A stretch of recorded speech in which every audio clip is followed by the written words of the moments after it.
চৰাইদেউ সাপেখাতিত পুৱাই দেখা গ'ল অসম বন্ধৰ প্ৰভাৱ।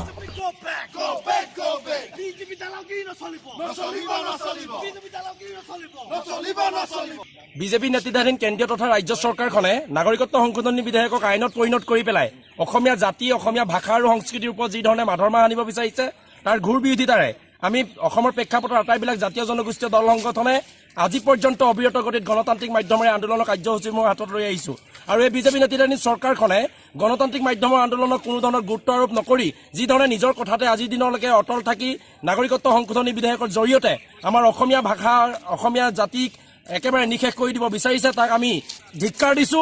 আৰু এই বিজেপি নেতৃত্বাধীন চৰকাৰখনক আমি সকীয়াই দিব বিচাৰিছো, আগন্তুক দিনত যাতে তেখেতলোকে খিলঞ্জীয়া অস্তিত্বৰ কাৰণে কাম কৰিবলৈ শিকক, অন্যথা কিন্তু ইয়াতকৈ জঙ্গী আন্দোলনৰ কাৰ্যসূচী হ'ব আৰু ইয়াতকৈ ভয়াৱহ পৰিস্থিতিৰ সৃষ্টি হ'ব। ইয়াৰ কিন্তু সম্পূৰ্ণ দায়িত্ব বিজেপি নেতৃত্বাধীন চৰকাৰখনে ল'ব লাগিব।